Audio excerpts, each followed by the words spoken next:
Hola a todos y bienvenidos de nuevo a este curso práctico de Python desde cero. Hoy vamos a continuar con el tema de la programación orientada a objetos. Vamos a comenzar viendo la composición. Como habíamos visto en el vídeo anterior, habíamos creado una clase coche, ¿verdad? Bueno, si queremos añadir varios coches a una lista, podemos sustituirlo por lo que se llama en programación orientada a objetos composición. Vamos a ver cómo podríamos hacerlo. Es como si creáramos una clase adaptada, un tipo de dato lista adaptado a nuestro objeto. Vamos a ver cómo hacerlo.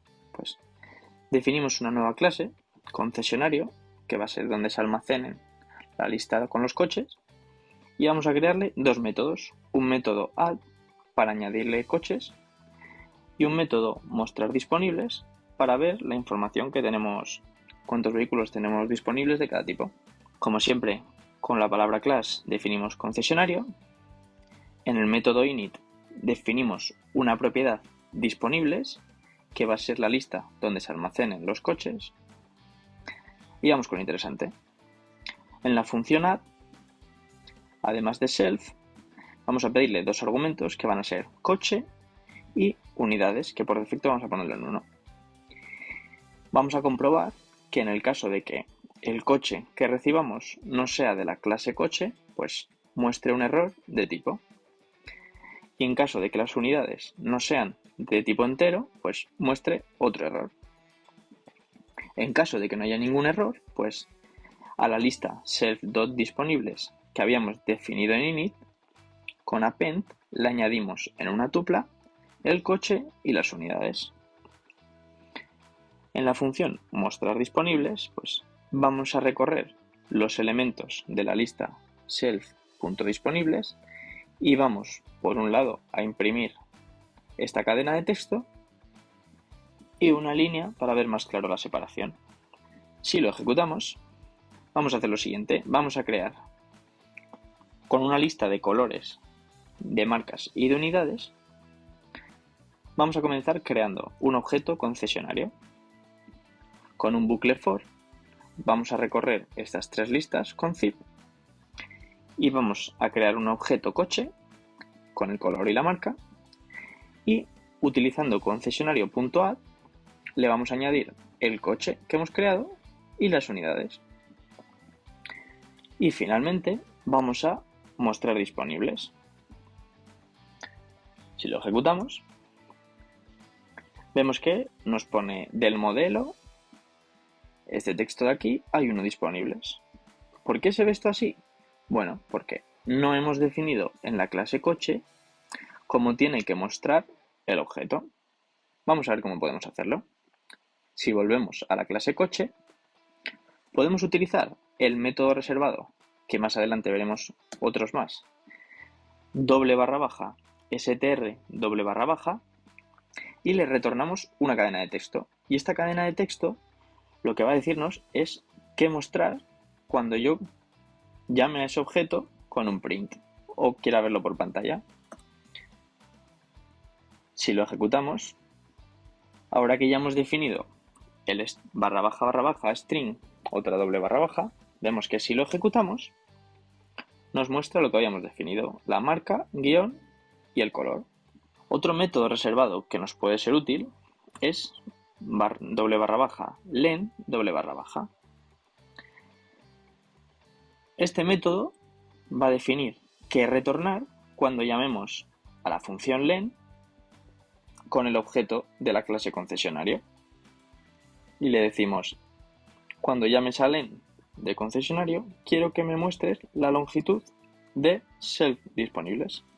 Vemos que sí, otra vez lo ejecutamos y creamos de nuevo el objeto concesionario y llamamos a len con concesionario, vemos que nos muestra 4, que son los 4 coches o los 4 vehículos disponibles que tenemos. Son estas 4 de aquí. Vamos ahora con las interfaces. Llamamos interfaz a un conjunto de funciones, métodos o atributos que tienen unos nombres específicos y que básicamente se utilizan para obligar al programador que va a utilizar esa clase a definir esos métodos. Vamos a ver cómo lo haríamos. Primero, del paquete ABC importamos el método AbstractMethod y abcmeta. Vamos a verlo con un ejemplo como pueden ser los mandos.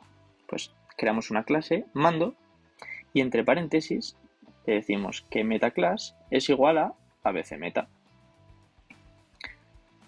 Dentro de la clase vamos a definir estos 4 métodos: siguiente canal, canal anterior, subir volumen y bajar volumen.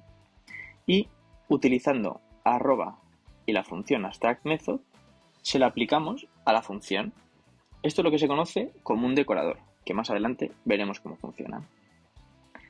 De esta forma, cada vez que creemos un objeto que herede de la clase mando, va a tener que implementar estos 4 métodos.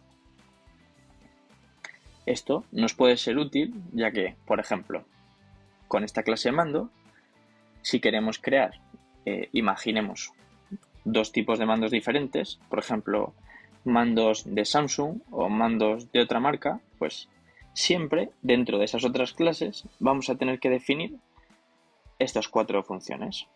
Si yo intento crear un objeto mando, vemos que nos salta un error. ¿Por qué?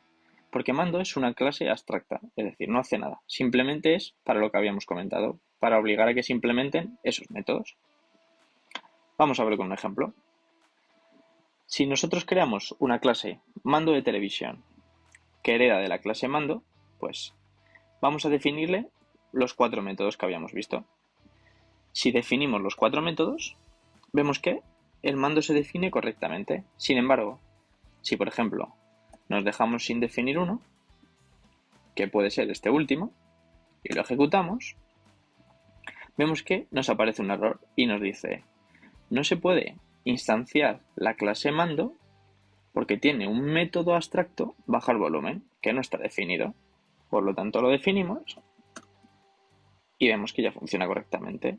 Y podemos utilizar esos 4 métodos. Por ejemplo, si le damos a bajar volumen, pues me muestra la cadena.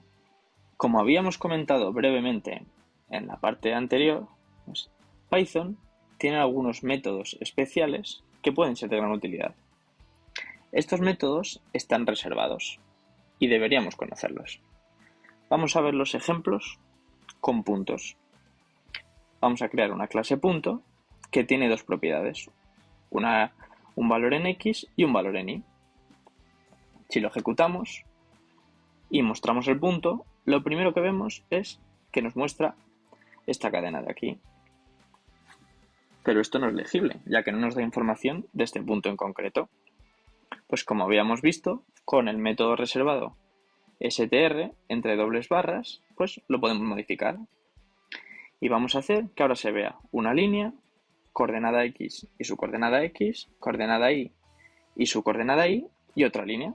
Vemos que si ahora lo ejecutamos y mostramos el punto, nos pone, bueno, es un punto que tiene coordenada X 3 y coordenada Y 4. Además, podemos definir cómo se van a sumar y cómo se van a restar los objetos de la clase punto, utilizando los métodos reservados add y sub, entre dobles barras siempre. Hay que tener en cuenta que para añadir y restar es respecto a otro punto. Por lo tanto, cuando creamos la clase, tenemos el parámetro self y el parámetro otro, que se va a referir a otro objeto de clase punto. ¿Qué queremos hacer? Bueno, pues cuando hagamos la suma de 2 puntos, queremos que nos devuelva otro objeto punto en el que se hayan sumado sus coordenadas en X y se hayan sumado sus coordenadas en Y. Al contrario, con la resta. Vemos que si lo ejecutamos, creamos un punto con coordenada X3 y coordenada Y4 y otro punto con coordenada X12 y coordenada Y9. Vemos que si hacemos la suma y la mostramos, nos muestra que ahora el nuevo punto, al sumarlo, es de coordenada X15, 12 más 3, y de coordenada Y13, 9 más 4. Y al contrario pasa con la resta. Para definir la igualdad y la diferencia, usamos los métodos EQ y NE. De la misma forma, utilizando return, vamos a definir qué condiciones se tienen que cumplir para que consideremos los puntos iguales? Bueno, pues en este caso vamos a decir que para que un punto sea igual con respecto a otro punto, tienen que tener la misma coordenada x y la misma coordenada y. ¿Y cómo podemos saber cuándo no son iguales? Pues vamos a decir que no son iguales cuando no se cumpla la condición de igualdad que habíamos definido arriba. De esta forma, vemos que si lo ejecutamos, creamos dos puntos, 3 y 4, y un punto que es 13 y 4, y decimos, ¿son iguales? Y vemos que nos muestra false. Sin embargo, si yo pongo un 3 aquí, como habíamos definido que la igualdad era cuando las x eran iguales y las y eran iguales, pues se cumplen las condiciones y nos devuelve true. ¿Qué pasaría si intento comparar dos puntos sin definir estos métodos? Pues vamos a verlo. Vemos que como no le hemos definido cómo comparar la igualdad, pues simplemente considera que los objetos son diferentes, aunque tengan las mismas propiedades y para nosotros sean el mismo.